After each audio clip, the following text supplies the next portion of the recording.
Bismillahirrahmanirrahim. Assalamualaikum warahmatullahi wabarakatuh. Alhamdulillahi rabbil alamin. Wabihi nasta'in.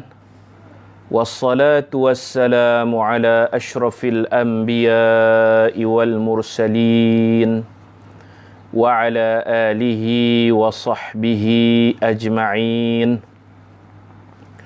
Rabbi shrah li sadri wa yassir li amri wahlul 'uqdatam min lisani yafqahu qawli. Subhanaka la ilma lana illa ma 'allamtana innaka antal alimul hakim. Wala hawla wala quwwata illa billahil aliyyil azim. Subhanallahi wa bihamdihi adada khalqih wa ridha nafsih wa zinata arshih wa midada kalimatih. Subhanallahi wa bihamdihi adada khalqih wa ridha nafsih wa zinata arshih wa midada kalimatih. Subhanallahi wa bihamdihi adada khalqih wa ridha nafsih wa zinata arshih wa midada kalimatih. Sayyidul istighfar. Allahumma anta rabbi la ilaha illa ant. Khalaqtani wa ana abduk wa ana ala ahdika wa wa'dika mastata'at. A'udzu bika min syarri ma sana'at. Abu'u laka bi ni'matika alayya wa abu'u bi dhanbi faghfir li fa innahu la yaghfiru adh-dhunuba illa ant. Muslimin muslimat sekalian, mudah-mudahan kita semua dikasihi dan dirahmati oleh Allah Subhanahu wa ta'ala. Mari sama-sama kita berdoa terlebih dahulu sempena dengan matahari terbit. Kita bersyukur kepada Allah Ta'ala mengizinkan matahari untuk terbit. Wasyamsu wal qamaru yasjudan. Matahari dan bulan sujud kepada Allah. Matahari sujud pada waktu malam, minta izin kepada Allah untuk terbit pada waktu pagi. Allah izinkan, maka matahari pun terbit. Jadi kita patut bersyukur dengan terbitnya matahari. Kita berdoa kepada Allah. Bismillahirrahmanirrahim. Allahumma nawwir qulubana. Ya Allah, ya Tuhan, terangkan hati kami. Nawwir qulubana, terangkan hati kami. Binuri hidayatik, dengan cahaya hidayahmu. Kama nawwartal arda, seperti mana kau terangkan bumi. Binuri syamsika, dengan cahaya mataharimu. Abadan abada, terangkan hati kami selama-lamanya. Birahmatika ya arhamar rahimin, dengan rahmatmu wahai Tuhan yang maha pengasih. Tuan-tuan dan puan-puan sekalian, tajuk kita pagi ini masih lagi sambung ayat yang Allah Ta'ala turunkan pada musim panas dan juga pada musim sejuk. Dia tidak secara kebetulan, tapi semua ini adalah takdir Allah, mengandungi rahsia dan hikmah di sebalik penurunan ayat tersebut. Perkataan musim sejuk dengan musim panas ni Allah hanya sebut pada satu tempat saja. Allah sebut dalam satu tempat lafaz musim sejuk dan musim panas. Allah Ta'ala sebut dalam surah Quraisy, A'udzubillahi minasyaitonirrajim. Bismillahirrahmanirrahim. Li'ilafi Quraisy, kerana kebiasaan Quraisy. Ilafihim, kebiasaan mereka. Rihlatash syita'i was-saif, mereka bermusafir. Rihlah, Melayu pun sebut rihlah. Rihlatash syita'i was-saif, rihlah pada waktu musim syita, musim sejuk, was-saif, dan pada musim panas. Musim sejuk mereka ke Yaman, sebab Yaman tak sejuk. Yaman ni negara panas, taklah sejuk sangat. Musim panas mereka ke Syria. Waktu saya belajar di Syria, orang-orang Arab Saudi ni masih lagi tapi melancong lah. Kalau dulu berniaga, orang Arab Saudi musim panas banyak yang ke Jordan, ke Syria, macam zaman Nabi juga. Falyabudu rabb hadzal bait, sembahlah Tuhan Baitullah ini, yakni Allah, allazi at'amahum, yang memberi mereka makan, min ju'. Kafir, masyarakat Quraisy, Arab Quraisy ni, mereka patut bersyukur. Mereka berjalan jauh, ada saja orang jamu mereka makan. Mereka ke Yaman, walaupun Yaman tu dulu San'a, Hadramaut tu banyak qutta'ut tariq, banyak perompak, banyak penyamun. Mereka pergi Yaman tapi mereka tak kena samun, tak kena rompak. Orang hormat. Tahu kata peniaga-peniaga, pedagang-pedagang Quraisy, orang jaga mereka, perjalanan mereka selamat. Pi ke Yaman selamat, pi ke Syria selamat, boleh makan, alhamdulillah. At'amahum min ju', perut lapang, Allah Ta'ala yang bagi makan. Wa amanahum min khauf, dan Allah amankan mereka daripada ketakutan. Orang lain nak pi tempat-tempat macam tu bahaya, takut kena bunuh, kena rompak, tapi Allah amankan mereka. Macam tu. Itu surah tu nama surah Quraisy. Allah sebut tu memang tepat sangat lah. Memang Allah Ta'ala sebut tu tepat, dan mereka pun faham ayat tersebut yang dinamakan surah Quraisy. Dan Allah Ta'ala juga sebut dalam surah Sajdah, Allah Ta'ala kata mereka dalam perjalanan perniagaan mereka tu, mereka melalui tempat-tempat yamshuna fi masakinihim. Mereka melalui perjalanan tu, ada kediaman-kediaman orang dulu yang dibinasakan oleh Allah. Mereka akan lalu tengok Madain Saleh, kaum Thamud. Nak pergi Syria, nak pergi berniaga, mereka akan lalu kot Tabuk tu. Mereka akan lalu dulu dekat Hijir, perkampungan Nabi Saleh, kaum Thamud. Kerana mereka derhaka Allah, sembelih unta, masih ada kediaman-kediaman. Jadi patutnya mereka ambil iktibar, Allah boleh menurunkan hukum azab seperti mana orang dulu kena. Bila nak pergi Yaman, tentu akan lalu pula dekat kaum Ad. Wa ila adin akhahum huda, iaitu umat Nabi Hud, kaum Ad, yang mana badan besar, tinggi. Zadakum fil khalqi bastah. Allah Ta'ala kata, Ad, kaum Ad ni, Allah Ta'ala tambah badan mereka agam, besar. Mereka rasa mereka hebat, mereka kuat. Wa idza batashtum jabbarin. Mereka suka pukul, suka bully kaum lain, suka serang, suka buat naya, buat zalim. Akhirnya dibinasakan oleh Allah Subhanahu Wa Ta'ala juga. Jadi sepatutnya lalu tempat-tempat macam tu, ambillah pengajaran. Yamshuna fi masakinihim, inna fi dhalika la'ibrah. Sepatutnya ambil ibrah, pengajaran. Baik, tajuk kita pagi ni ayat yang Allah Ta'ala turun musim panas. Kita dah hurai dah dalam surah An-Nisa. Ada kalalah yang diturunkan musim sejuk, dipanggil ayatus saifi, ayatus syitaiyah, musim sejuk. Dan ada juga yang diturunkan musim panas. Kalalah di awal surah An-Nisa, saya dah hurai dah kemarin, ayat 12, surah An-Nisa ayat 12, itu turun musim sejuk. Turun musim sejuk berkaitan auladul dalam bahasa Arab dia, ataupun ikhwah li saudara atau sedari seibu. Saudara-sedari seibu, kita pun dah sebut syarat-syarat dia kemarin, sangat ketat. Nak dapat faraid ni, mestilah tidak ada 6 golongan, sebab 6 golongan ni akan halang saudara seibu, saudari seibu daripada mendapat pusaka. Jadi syarat dia, si mati tak ada anak lelaki, si mati juga tak ada anak perempuan, si mati tak ada cucu lelaki dari keturunan anak lelaki, si mati tak ada cucu perempuan daripada keturunan anak lelaki, Arab panggil ibnul ibni, bintul ibni.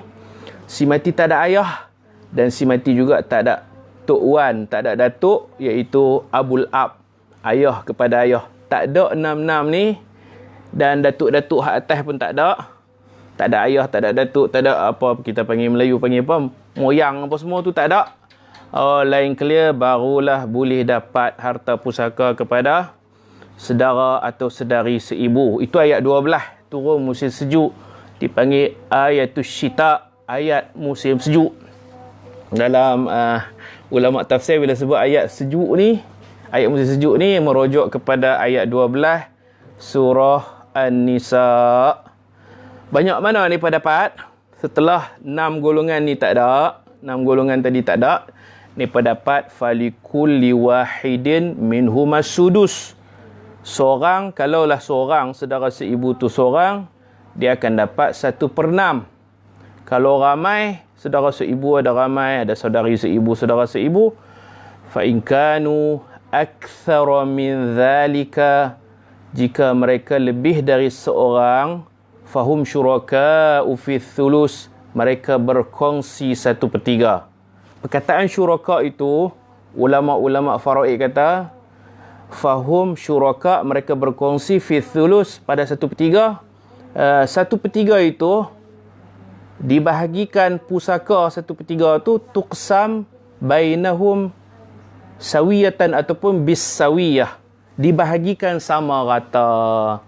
Ini tidak melihat kepada laki dapat 2 kali ganda perempuan. Ini khas untuk saudara seibu, saudari seibu. Tuqsam bainahum bisawiyah, dibahagikan harta pusaka kepada mereka secara sama rata. Dan kita juga ada sebut kemarin, penghujung surah An-Nisa. Surah An-Nisa ni ayat last, ayat 176, Allah sekali lagi sebut kalalah. Tapi kalalah hujung surah An-Nisa ni 176, ayat 176 ni, yang ni dia turun musim panas. Dipanggil ayat kalalah musim panas. Ayatul saif. Nabi kata dekat Sayyidina Umar, ya Umar, wahai Sayyidina Umar, ala takfika ayatul saif allati fi akhiri suratin Nisa. Tak cukupkah kamu, tak faham lagikah kamu ayat musim panas yang Allah Ta'ala turunkan fi akhiri suratin Nisa, di akhir surah An-Nisa. Hadis sahih riwayat Imam Muslim. Okey, kalalah di hujung surah An-Nisa pula merujuk kepada saudari seibu sebapa, dipanggil ukhtun syaqiqah, ataupun saudari sebapa, ukhtun li'ab. Ini bagi penuntut-penuntut ilmu, mereka boleh muzakarah baliklah. Bagi orang-orang awam ni, kita ikuti saja dan kena tahu jugalah, faraid ni kena tahu juga. Jadi sedari seibu sebapa ni Allah Ta'ala sebut, dia pun ada syarat dia. Kita panggil sister, kakak lah, ataupun adik perempuan si mati, kakak si mati ni, yang satu ibu satu bapa dengan mayat. Dia nak dapat pusaka ada 3 syarat. Jangan si mati tu jangan ada anak lelaki. Yang kedua, si mati tu tak ada cucu lelaki daripada keturunan anak lelaki. Yang ketiga, cucu lelaki itu tak ada ayah. Ada tok wan tak apa lagi. Tok wan tak boleh menghalang sedari seibu sebapa. Isteri si mati tak boleh halang sedari seibu sebapa. Anak perempuan si mati tak boleh halang sedari seibu sebapa. Yang boleh halang ni anak laki mayat, tak pun cucu mayat, cucu daripada anak laki mayat. Satu lagi father dia, bapa dia.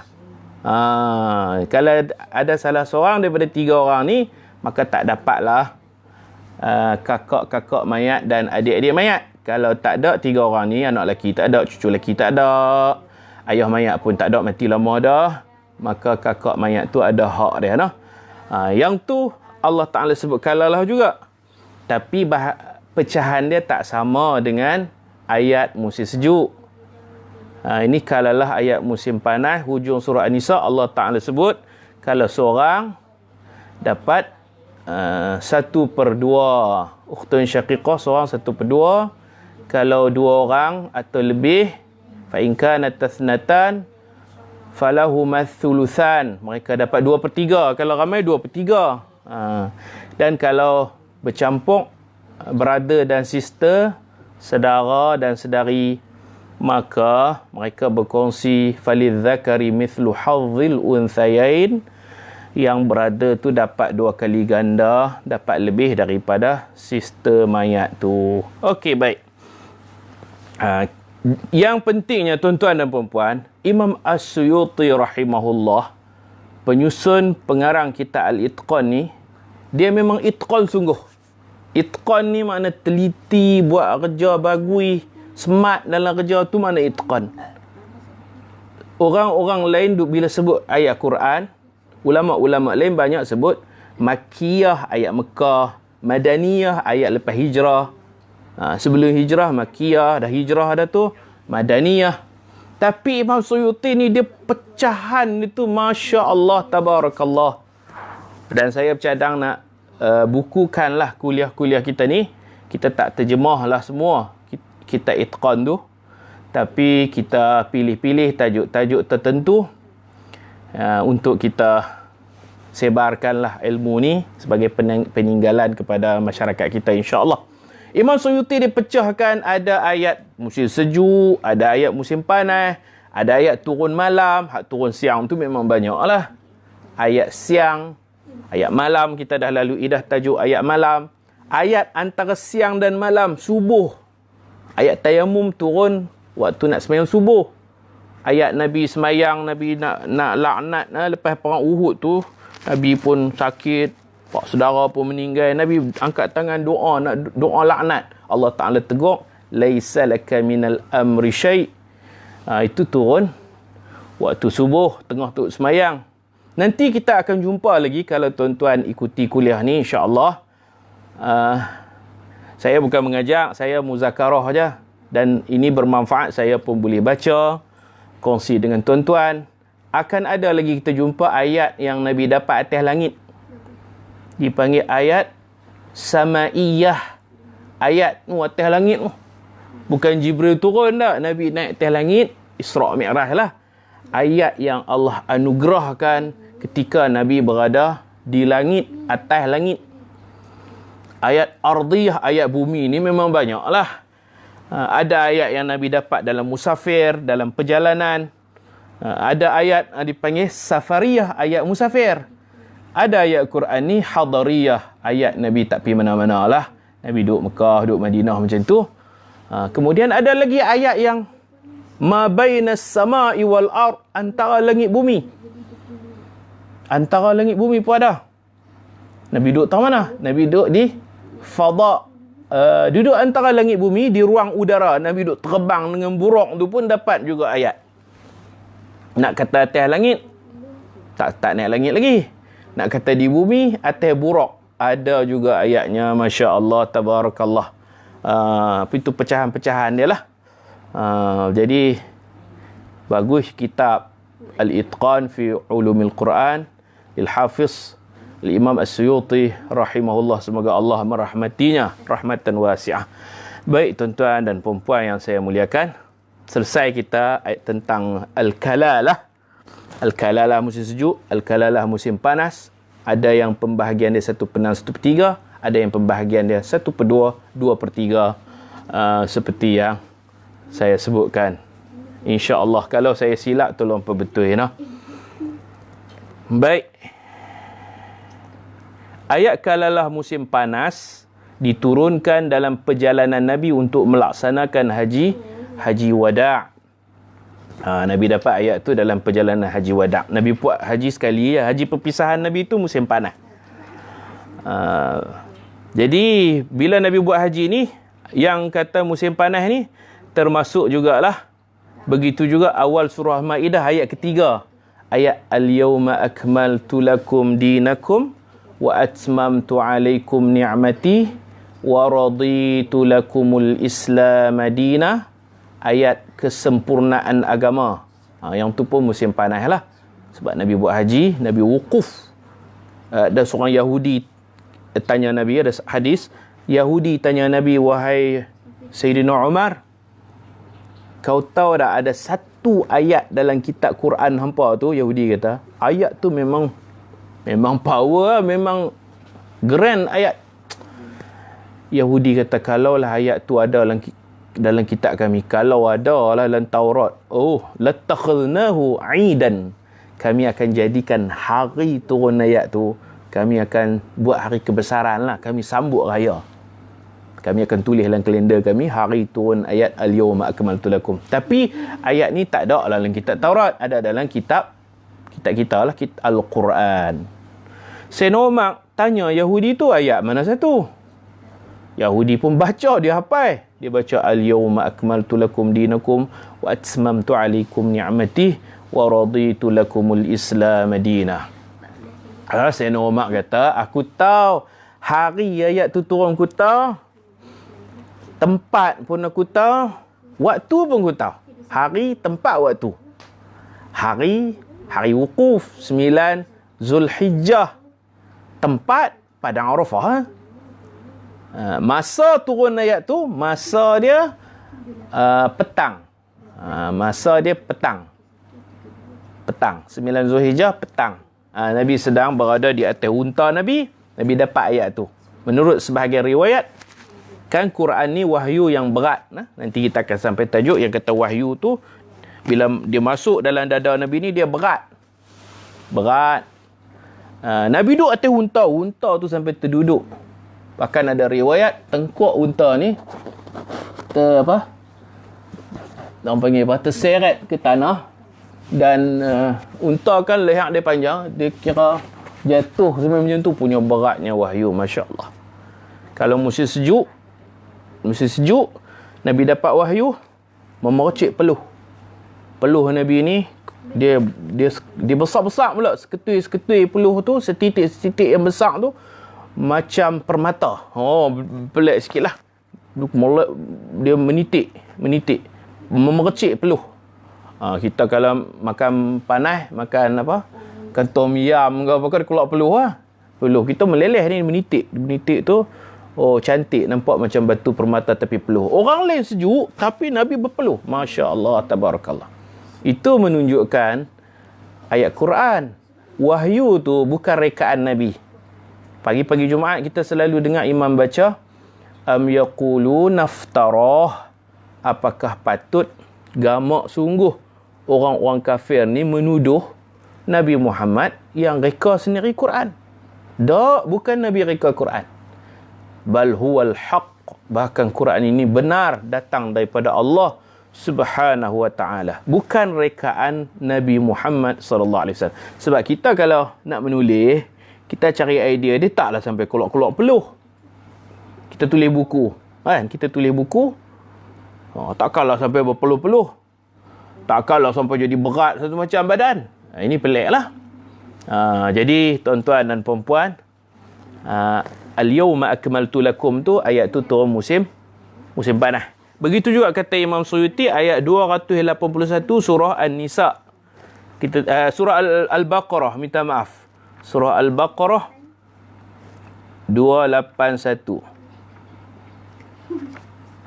281 surah Al-Baqarah. Mana dia 281? Ayat hutang. Bukan ayat hutang. Ayat wattaqu yawma turja'una fihi ila Allah thumma tuwaffa kullu nafsin ma kasabat wa hum la yuzlamun. Sebelum ayat hutang. Lepas itu baru ayat hutang. Ayat hutang ni, cerita hutang ni dia satu muka penuh. Ayat paling panjang ni ayat hutang. Hutang orang, sunat kita tulis, ada saksi semua nak bagi kemas. Takut kita lupa. Tak tulis ni takut lupa. Saya ada cerita dalam buku yang saya susun, 40 hadis Nabi Muhammad bercerita. Nabi Adam AS ketika dalam syurga ni, berdasarkan hadis Nabi Adam dalam syurga, Allah Ta'ala bagi tahu dah umur dia di dunia 100 tahun. Tak panjang umur Nabi Adam, 100 tahun. Bukan 100 tahun, 1000 tahun. Allahumma salli. Itu yang kata manusia, dia lupa. Dia tulis pun dia lupa. Umur Nabi Adam Allah Ta'ala beritahu kamu di bumi nanti 1000 tahun. 1000 tahun. Kemudian Allah Ta'ala perlihatkan muka-muka zuriat nanti bakal anak-anak cucu Nabi Adam. Allah tunjuk bakal anak-anak kamu. Dalam ramai-ramai itu Nabi Adam, Nabi Muhammad cerita Nabi Adam melihat satu wajah yang bersinar wabisan baina ainai, antara dua mata ni, kat dai ni nampak terang cahaya. Wabisan min nur, cahaya yang terang antara dua mata. Cahaya ni menunjukkan iman orang tu kuat. Cahaya keimanan, nur iman. Maka Nabi Adam tanyalah, ni siapa ni muka macam ni? Muka beriman ni, bercahaya dai ni siapa? Allah bagi tahu ni cucu cicit kamu lah. Nama apa? Nama dia Daud. Daud bin Sulaiman. Nabi Daud lah. Nabi Daud. Oh, dia pun akan jadi Nabi. Sebab Nabi Adam tahu dah dia akan turun ke bumi satu hari nanti. Ni cerita dalam syurga. Maka Nabi Adam tanya Allah, ya Allah, Daud ni nanti di bumi umur dia berapa? Allah kata, wahai Adam, Daud ni umur dia pendek, tak panjang sangat. Umur dia Siti Nasanah, 60 tahunnya. 60. Allah Ta'ala kata 60, Nabi Adam kata 60 sikit. Boleh tak? Boleh tak? Saya sedekahkan kat Nabi Daud umur saya. Saya bagi kat dia. Saya potong umur saya bagi kat dia. Potongan gaji. Ini potongan umur. Tolong ambil Ustaz. Buku 40 hadis Nabi bercerita. Ni bawah ni kat rak ni. Okey. Dia nak bagi kat Nabi Adam. Nabi bercerita. Okey, dia nak bagi kat Adam. Nabi Adam nak bagi kat Nabi Daud. Nabi Adam nak bagi kat Nabi Daud umur dia. Makna dia 1000, dia nak potong 40 bagi kat Nabi Daud. Jadi umur Nabi Daud 60. Dia nak bagi 40. Maknanya dia nak ni berurusan dengan Allah lah. Dia kata umur Nabi Daud 60. Kalau saya bagi 40, jadi dia mati umur 100 ya. Saya sedekah umur. Sedekah rahsia tu. Nabi Daud kan tahu. Nabi Daud pun tak wujud lagi waktu tu. Allah izinkan. Maka dia bagi kat Nabi Daud alaihissalam. Ini buku saya tulis. Saya susun lah. Lekeh-lekeh je. Tak ada apa pun. 40 hadis Nabi Muhammad bercerita. Musim cuti ni kalau ibu ayah boleh baca, ceritakan kepada anak-anak. Cerita daripada hadis-hadis Nabi. Ada teks hadis, ada terjemahan dan ada keterangan. Kita buat keterangan daripada hadis. Syarah hadis. 40 hadis Nabi Muhammad cerita. Baik, dia bagi kat Nabi Adam bagi kat Nabi Daud ni dia. Jadi di dunia nanti umur Nabi Adam takat bukan 1000 lah. 1000 potong 40 berapa tuan-tuan? 960. Nabi Adam meninggal dunia umur 960 di dunia. Ketika malaikat maut mai nak cabut, ni cerita di dunia pula, malaikat maut yang cabut nyawa dia. Malaikat maut yang dafanuhu, malaikat maut yang kebumikan dia, wasallu alaihi fakabbaru alaihi arba'an. Nabi Muhammad cerita, semua malaikat yang urus cabut nyawa, bagi mandi, kain kapan, gali liang, semua malaikat urus. Sebab Nabi Adam meninggal dalam keadaan belum disyariatkan cara pengusaha mayat. Nabi Adam pun tak ada habaq kat anak dia macam mana. Tu yang Qabil Habil tu bergaduh, tak reti nak kambuh kan, Allah hantar burung. Sebab mereka pun tak ada mengaji lagi fiqh al-janaiz, kitabul janaiz tu tak ada belajar bab-bab jenazah ni. Nabi Adam ketika malaikat maut nak main cabut nyawa dia bersedia, tak ada masalah. Cuma dia kata, wahai malaikat maut, seingat akulah umur aku patutnya 1000.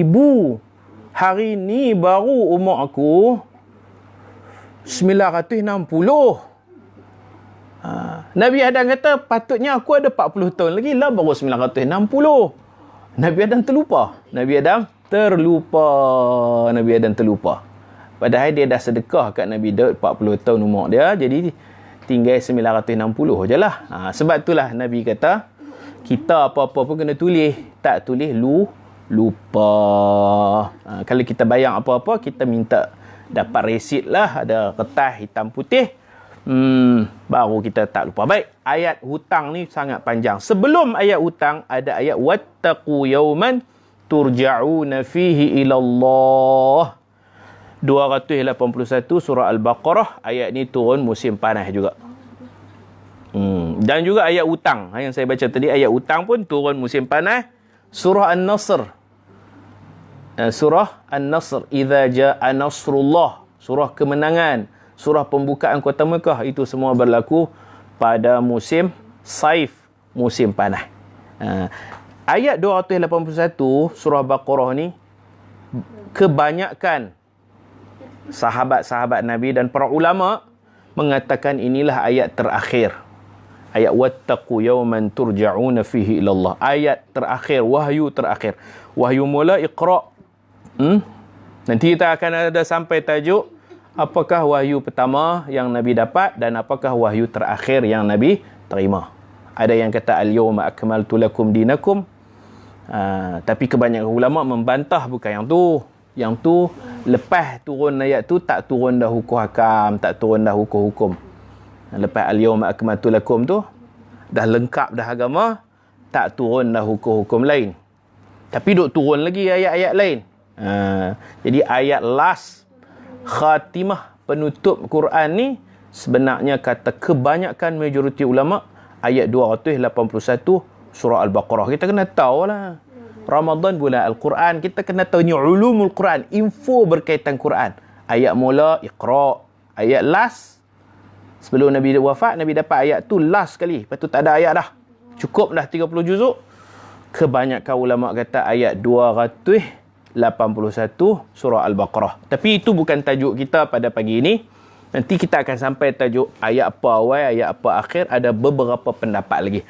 Pagi ni tajuk kita ayat musim panas dan ayat musim sejuk. Okey. Kita sebutkan pula contoh ayat yang Allah Ta'ala turunkan pada musim sejuk. Okey, Imam Suyuti sebutkan dua contoh.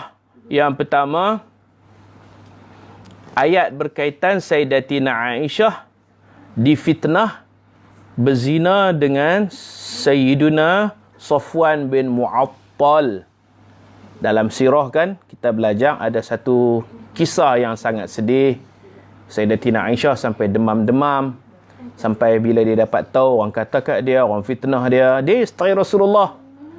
Dia menangis sepanjang malam, Masya Allah, sedih. Orang tuduh dia berzina dengan Safwan bin Mu'attal dalam tajuk Hadithul Ifki. Jadi Allah Ta'ala turun surah An-Nur. Orang hak tuduh-tuduh tu akan kena hukum sebat. Sebab mereka tuduh tanpa bukti, mereka kena sebat 80 rotan. Hukum apa tu? Hukum qadhaf. Dia kata dia tak berzina. Allah benarkan dia. Maka dia dipanggil Aisyah As-Siddiqah. Aisyah yang dia percaya Allah dan Allah mempercayai dia. Allah Ta'ala turunkan ayat ni untuk menyucikan Sayyidatina Aisyah. Dia tak berzina. Dia kena tinggal di satu tempat kerana cari rantai. Orang jalan tinggal dia. Kemudian datang Sayyidina Safwan lalu belakang dan tengok isteri Nabi kena tinggal, bahaya. Kalau tak bawa balik pun bahaya. Jadi Safwan ni tak cakap banyak, dia cuma istirja'. Istirja' ni dia pergi dekat Sayyidatina Aisyah. Sayyidatina Aisyah sedang menangis dan tertidur tepi jalan. Safwan ni dia tak pergi bagi salam apa semua.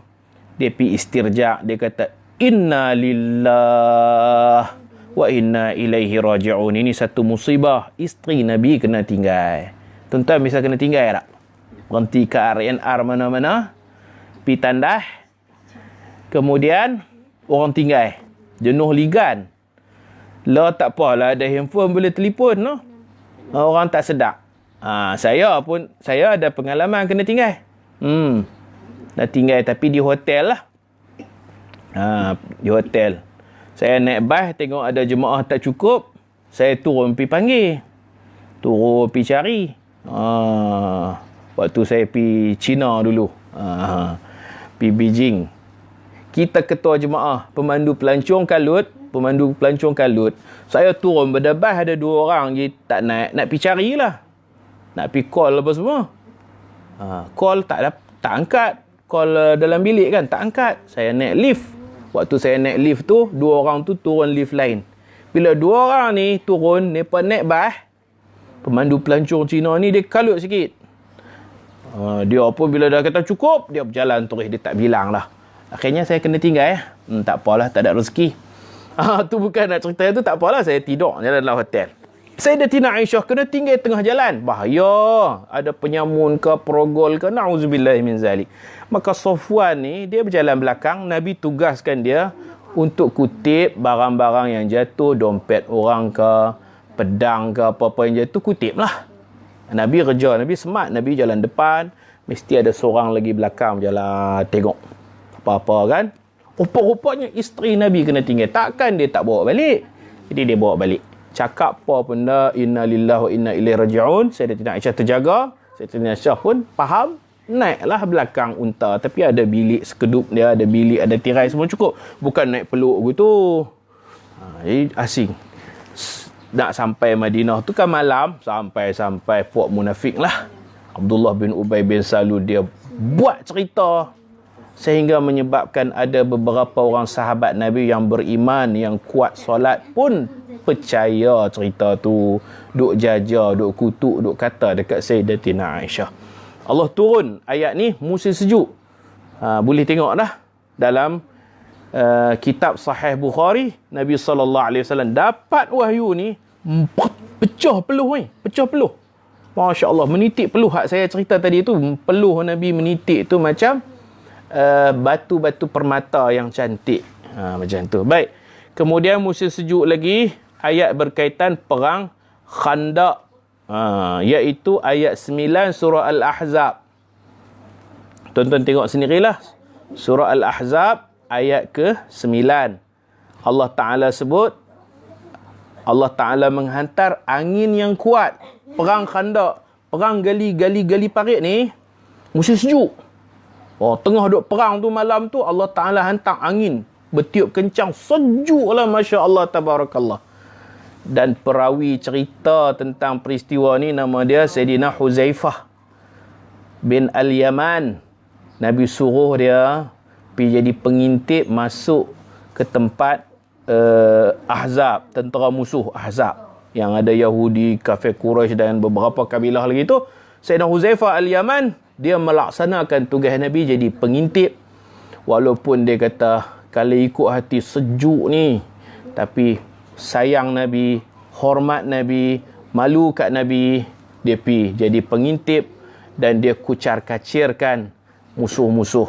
Allah Ta'ala hantar angin yang sangat sejuk.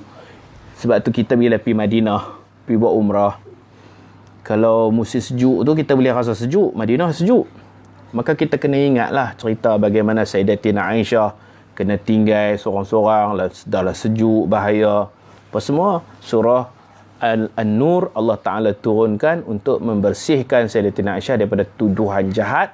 Dan juga Allah Ta'ala turunkan hukum orang fitnah, kata kat orang berzina, tak bawa 4 saksi, kena sebat 80 jaldah, 80 rotan.